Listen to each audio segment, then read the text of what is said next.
Hey, what's going on, guys? Elite FoxMan here to talk about everything you need to know about Season 2 competitive and gaining arena points. Now, the best game mode to gain arena points is actually Trio Arena. Previously, Solo Arena was the fastest when you had people like Mars OW and Building at the top of the arena leaderboard. Then in Chapter 2, Season 7, they changed the actual point system for Trio Arena and they made it so that eliminations are worth more hype than they were previously. And now Trios is the fastest game mode to gain arena points in. Now, as far as actually playing a Trio Arena game, you guys are just going to want to play to the strength of your trio. If you guys are confident that most of the time you're going to be fighting somebody and you're more than likely going to be able to win, then you're just going to want to be aggressive the entire time, as that is the fastest way to gain points. Based on where your bus actually spawns in on the map is going to be where you're going to want to drop. If you spawn in the top left corner, Cavern is the best place to drop. The top right corner is Bugle, and then bottom left is Greasy. If your bus path ends up somewhere in the middle or in the bottom right, I would just recommend going Tilted, as off spawn is the easiest place to fight in arena, because most of the time people are just running around and don't really have a weapon or anything, and a lot of time people will just drop at these hotspots just because they like them and they're not actually that good at fighting at them. Then as far as mid game, it's just about rotation. Using bounty boards to your advantage, and then rifts and cars, all of that is just really beneficial as to finding other players as fast as possible. And then when you find those players, you just eliminate them and move on to the next team. And then I would say that once you get down to like top 6 in Trio Arena is when you should start slowing down. After top 6 in Trio Arena, that's when it's mostly placement heavy, so you're not going to want to risk your entire game just trying to get one more team because it's only 30 points, whereas the win is worth 50 itself, and then just second place in the win is 80. I definitely recommend slowing down around endgame, but basically the best playstyle for arena is just being as aggressive as possible. Now, just for tips and tricks, if you guys are not going to be playing Trio Arena, you're just going to be doing duos or solos, I just recommend playing a little bit slower. Literally the best way to gain points is just by staying alive. Placement is what matters most, but actually getting elims could just make you get there even faster. So if you guys are going to be playing solo arena, just land at a spot you're really comfortable with and just try to eliminate the people that are there, and then just slowly play throughout the game and try to win. Going for the win in solos is what matters the most. Now I'm going to pass it off to Captor to talk more about the Season 2 meta, loot pool, and map. Hey guys, Elite Captor here.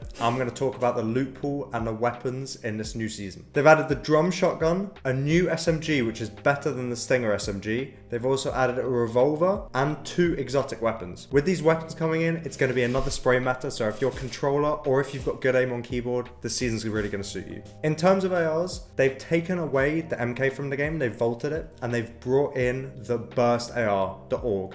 So it's going to be lots of tap fire, lots of double dink, so it shoots 2 bullets every burst. So it's going to be a really weird long range meta. It's going to be very close range. So if you're playing those stacked games, it's going to be more difficult to get Surge. You've just got the Ranger and the AUG for long range damage, and you've got all those SMGs and shotguns for close range damage. So going to be maybe some more close range encounters in this season. Sliding got added last season as a mechanic in the game, where if I show you in a second, you basically press your crouch bind, hold it, and you can slide across builds. But this season, they've introduced something called climbing, where if you press your jump bind twice, you can climb up walls, stairs, cones, or rocks and trees in game. You can see I'm on keyboard right now, my crouch bind's left control. So if you crouch, hold it while you're building, you can do it all types of builds, but let's say I'm going to rotate my ramp here and I hold my crouch bind, I can slide down builds. So that's been in the game for a little while. You can do that on flats, stairs, whatever. What they've introduced new this season is climbing. So when you've got a wall or anything 1 tile high, you can actually double jump and climb over it. It's going to be really useful when trying to peek behind people. There's this new thing called a Swilliam Classic, where actually if you're underneath a box, you can double jump and then pump people out of it, which I think is quite an interesting thing.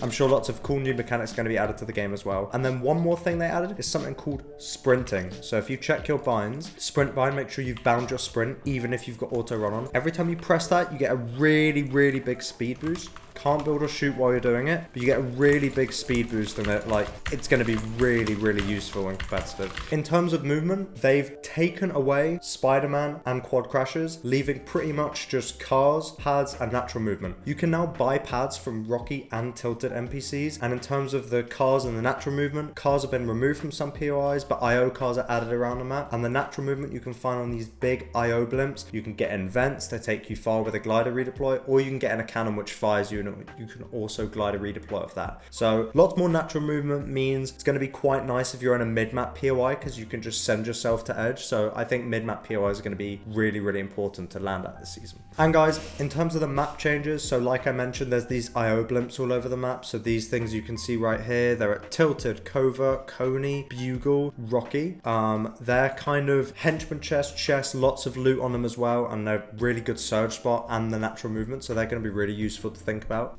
They've also added a few buildings in Covert, and with this new location here, just to the right of Covert, you can get a mythic AUG and a mythic thermal AR if you are able to kill the NPC that holds it, which should be pretty easy, I hope. They've added a nice big area here with lots of IO cars, lots of loot there as well. In terms of POIs, like with last chapter, all the POIs are pretty much the same, apart from the big change of no Spider-Man at Bugle and no cars at Coney, for example. They've removed all car spawns at Coney. But other than that, every POI is the same. Huge cool location down here, offers lots and lots of loot in quite a small area, so that's something to look out for. But other than that, the map's pretty much the same. So guys, going to be a really interesting season to see how people can adapt and use climbing, sliding, and sprinting in the game, as well as how people can manipulate cars and these natural movements in the IO blimps to get around the map quicker this season. So guys, thank you for watching. Make sure to like, subscribe, and check out all of Elite's socials down below. Thanks.